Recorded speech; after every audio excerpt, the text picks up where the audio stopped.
이 사사기 16장 말씀은 이번만 나를 강하게 하소서라는 제목의 말씀입니다.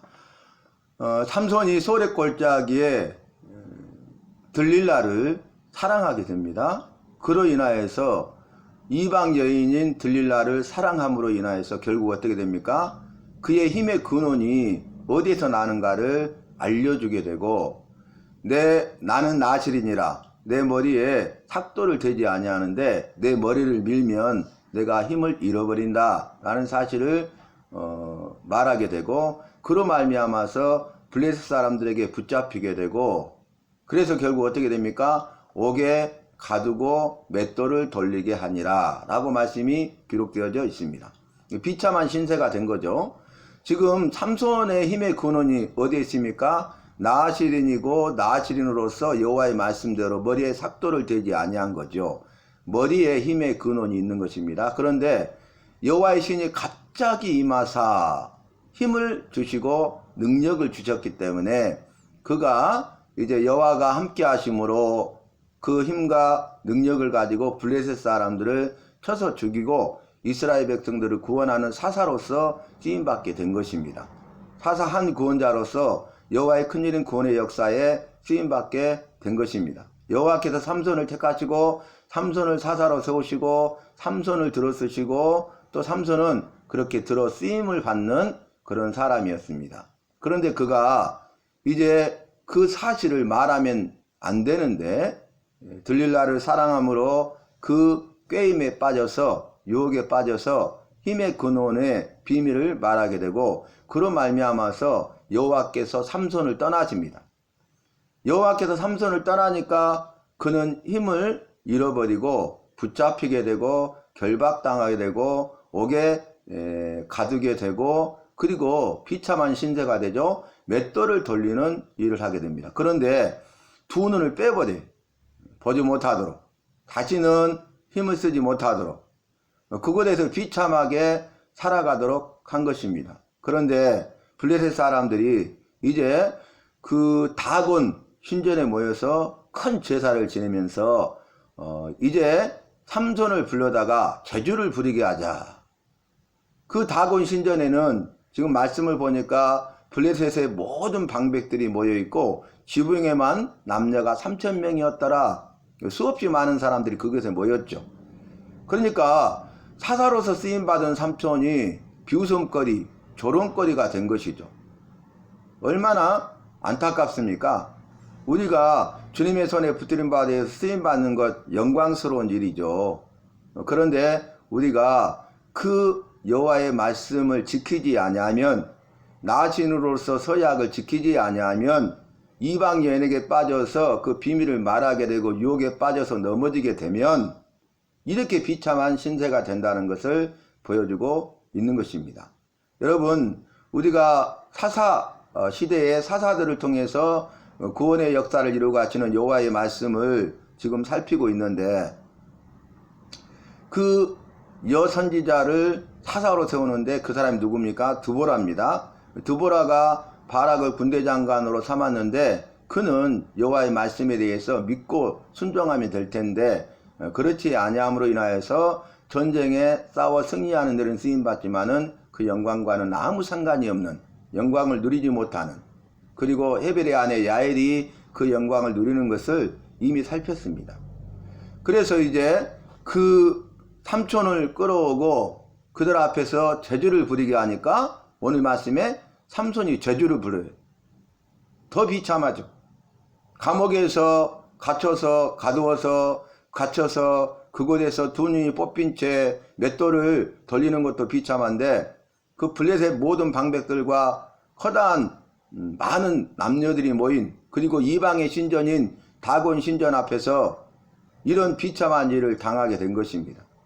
우리가 예수 믿는 사람으로서 이렇게 주의 말씀대로 행하지 아니하면 이렇게 비참한 신세가 되고 조롱거리가 되고 비웃음거리가 된다는 것입니다. 그러면 누구를 욕되게 하는 것입니까? 나와 함께 하시고 나를 들어쓰시는, 내가 믿고 따르는 여호와를 욕되게 하는 것이죠. 십계명 말씀에서도 너희는 여호와 이름을 망령되이 일컫지 말라. 그렇게 분명하게 말씀하고 있지 않습니까? 그런데 여기에서 삼손이 두 눈을 뽑아버렸기 때문에 보이지 않는 상황에서 그 소년에게 기둥이 어디 있는가 나에게 알려줘서 그 기둥을 의지하게 해다오, 이렇게 말을 하고, 그 기둥에 의지하고 있을 때에 마지막으로 여호와께 간절히 간구하는 내용이 이번만 나에게 힘을 주소서, 강한 힘을 주소서, 그런 기도가 되겠습니다. 삼손의 기도, 삼손의 최후, 그리고 블레셋 사람들의 멸망이라고 말씀드릴 수가 있겠죠. 이것은 이꼬로 다른 말로 이스라엘의 구원이라고 할 수가 있겠습니다.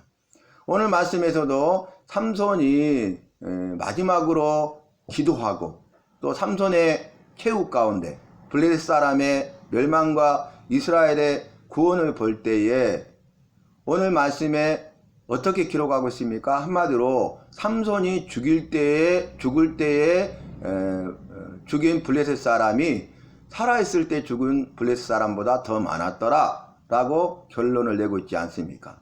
오늘 우리가 이 앞장에서도 삼손에 대한 말씀을 살폈는데, 삼손이 이스라엘 사사로 20년 동안 있었더라 그랬는데 오늘 또 그 말씀을 다시 한번 반복하고 있는 것을 볼 수 있습니다. 그래서 28절에 보니까 삼손이 여호와께 부르짖었어요. 우리가 15장 말씀에서도 나귀 새 턱뼈로 여호와의 신이 갑자기 임하니까 삼손이 블레셋 사람 1000명을 쳐 죽이고, 그리고 그곳에서 턱뼈의 산이라 이렇게 나맛 네이라 부르게 되고, 그러나 이제 그 여호와의 큰일 구원의 역사에 쓰임 받았는데 목이 말라서 죽게 되었을 때에 삼손이 부르짖었잖아요. 부르짖어 기도했잖아요. 그러니까 여호와께서 우묵한 곳을 터치시고 그곳에서 물이 솟아나왔습니다. 그리고 그 이름을 부르짖는 자의 셈이라 라는 뜻으로 에낙고레, 말씀이 기억나십니까? 오늘 삼손이 이제 다시금 있는 힘을 다해서 마지막으로 최후로 기도하는데 부르짖어 기도하고 있습니다. 그 내용을 살펴보면 주 여호와여 구하옵나니 나를 생각하옵소서. 여호와여 구하옵나니 이번만 나를 강하게 하사 나의 두 눈을 뺀 블레셋 사람에게 온수를 단번에 갖게 하소서 하고, 자, 지금 기둥에 버티고 있잖아요. 버틴 두 기둥 가운데 하나는 왼손으로 하나는 오른손으로 껴 의지하고 뭐라고 최후에 고백을 합니까?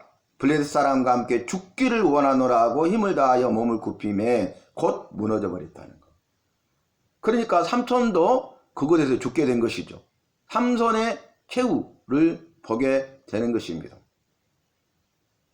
이 삼손의 최후를 통해서 그 원수를 갚고요, 삼손의 최후를 통해서 블레셋 사람들이 멸망당하고 이스라엘이 구원받는 것을 볼 수 있습니다. 여호와께서는 그럼에도 불구하고 삼손의 부르짖는 기도를 들으시고 응답하셨습니다. 힘을 더해 주셨습니다. 삼손의 삶을 통해서 볼 때 삼손이 이런 힘과 능력을 가지고 계력을 발휘해서 블레셋 사람의 손으로부터 이스라엘 백성들을 구원하여 살려내는 그 이유를 우리가 살펴보면은 여호와의 신이 임하여서 함께 하셨기 때문이고 여호와께서 힘과 능력을 주셨기 때문이다 라는 결론을 내릴 수가 있겠습니다. 오늘 본문 말씀에서도 이번만 나를 강하게 하사 그랬는데 이미 힘을 잃어버렸잖아요. 자, 여호와께서 함께 하실 때는 힘과 능력이 있었는데 삭도 머리를 밀어버리니까 여호와 신이 떠나가 버렸어요. 그러니까 여호와께서 함께하지 않으니까 힘과 능력을 잃어버렸잖아요. 비참한 신세가 됐잖아요. 그런데 부르짖어 기도하니까 여호와께서 함께 하시는 거예요. 기도의 응답으로 함께 하시니까 이번만 강한 힘을 주사 그랬는데 힘과 능력을 주시는 것이죠. 이전처럼 힘과 능력을 주신 것입니다. 그래서 이제 마지막으로 블레셋 사람과 함께 죽기를 원하노라 하고 힘을 다할 때에 힘과 능력을 주셨기 때문에 곧 무너져 버리고, 아까 말씀드린 대로 모든 방백들과 온 백성들에게 그게 덮여서 삼손이 죽을 때 죽인 자가 살았을 때 죽은 자보다 더욱 많았다고 증거하고 있는 것입니다. 그러니까 삼손의 승리, 이스라엘의 승리, 여호와의 승리죠. 다곤 신에게 큰 제사를 드렸잖아요. 그런데 이것은 우상이라는 거예요. 다곤은 우상이고 거짓되고 헛된 것이고 힘과 능력이 없다는 것입니다. 또 다곤을 믿고 따르는 블레셋 사람들은 이렇게 멸망당할 수밖에 없다는 것입니다. 다곤과 비교해서 우리 여호와는 참된 신이시죠. 힘과 능력이 많으신 분이죠. 전지전능하신 분이시죠. 그리고 여호와를 믿고 따르는 삼손과 이스라엘 백성들은 구원을 받는다는 거예요. 그러니까 똑같은 사건을 통해서 믿지 않는 자들은 멸망을 당하고 똑같은 사건을 통해서 믿는 자들은 구원을 받는다 라는 것을 오늘 본문 말씀에 기록하고 있습니다. 그래서 우리가 요한계시록을 보면 여호와의 큰일, 큰날, 크고 두려운 날, 흰 진노의 날, 심판의 날, 여호와의 날, 그날이 임하면은 그 심판을 통해서 믿지 않는 자들은 멸망당하는 날이고 믿는 자들은 구원을 받는다, 이렇게 증거하고 있지 않습니까? 이미 요엘서를 통해서 요엘 선지자를 통하여 예언하신 말씀대로 여호와의 크고 두려운 날, 진노의 날, 심판의 날이 임할 때에 그 똑같은 날, 똑같은 사건을 통해서, 똑같은 심판을 통해서 믿는 자들은 구원을, 믿지 않는 자들은 크고 두려운 날로서 멸망당하는 날이다 라는 것을 증거하고 있지 않습니까? 오늘 말씀 살펴보면은 1절 말씀 이후에 전반절에 보니까 4절에 삼손이 소래 골짜기에 들릴라라 이름하는 여인을 사랑했다는 거예요. 이게 이제 문제가 됩니다. 그래서 결국은 뒤에 보니까 어떻게 됩니까? 그 힘의 근원을 이야기해버리죠.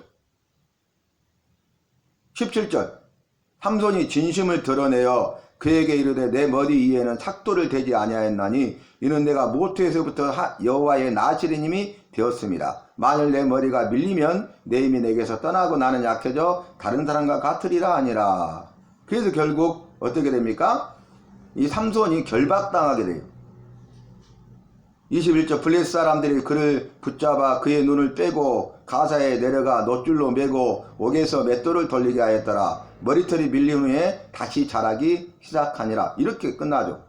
그리고 삼손의 죽음을 이야기할 때에 23절에 블레셋 사람의 방백들이 우리의 신이 우리 원수 삼손을 우리 손에 넘겨주었다 하고 다 모여 그들의 신 다곤에게 큰 제사를 드리고 즐거워하여, 그리고 나서 이제 그들이 그로 인하여서 즐거울 때에 25절에 삼손을 불러다가 우리를 위해 제주를 부리게 하자 하고 삼손을 불러내매 삼손이 그들을 위하여 제주를 부리니라. 이렇게 비참한 신세가 된다는 것입니다. 자, 오늘 말씀 정리해 보는데 여호와께서 삼손을 택하시고 특별히 사사 한 구원자로 세우시고 여호와의 큰일인 구원의 역사에 쓰임받게 하셨어요. 그래서 삼손은 거기에 쓰임 받습니다. 영광스러운 일이죠. 그 일을 통하여서 주님의 영광과 능력과 승리가 드러나고 선포되었고 삼손은 주님의 영광과 능력과 승리 가운데 동참하는 은혜와 복을 누렸던 자입니다. 그런데 그가 나시린의 서약을 어기고 이제 그 이방 여인 들릴라를 사랑함으로 들릴라의 게임과 유혹에 빠져서 그 힘의 근원을 이야기할 때에 여호와의 신이 그를 떠나버렸다는 거예요. 여호와께서 함께하지 않았다는 거예요. 20절 말씀 보면 나옵니다. 들릴라가 이르되 삼손이여 블레셋 사람이 당신에게 들이닥쳤느니라 하니 삼손이 잠을 깨며 이르기를 내가 전과같이 나가서 몸을 떨지리라 하였으나 여호와께서 이미 자기를 떠나신 줄 깨닫지 못하였더라. 그러니까 이렇게 비참한 신세가 되는 거예요. 여러분, 여호와가 함께 하시면 우리는 영광과 능력과 승리 가운데 동참하는 자가 돼요. 그러나 여호와께서 떠나버리시면 함께하지 않으면 이렇게 비참한 신세가 된다는 것을 우리는 기억해야 돼요. 여호와께서 나와 함께 하시느냐 함께하지 않느냐가 중요해요. 그러면 여호와께서 나와 함께 하시고 함께하지 않는 그 기준이 무엇입니까? 내가 여호와의 말씀에 대하여 믿음으로 순종하느냐, 여호와의 말씀을 믿지 못하고 불순종하느냐에 따라서 달려있다는 것입니다. 그래서 우리 개인의 삶 속에서, 나의 삶 속에서 내가 해야 될 일은 무엇입니까? 여호와의 말씀을 듣고 깨달아 알고 믿어 그 말씀대로 믿고 순종하는 삶을 살아야 된다는 것입니다. 날마다의 삶 속에서 믿고 순종하고 또 매일의 사건 가운데 믿고 순종하고 어디를 가든지 믿고 순종하고 무엇을 하든지 믿고 순종하고 누구를 만나든지 믿고 순종하는 그런 삶을 살아가는 우리 모두가 되시기를 바랍니다.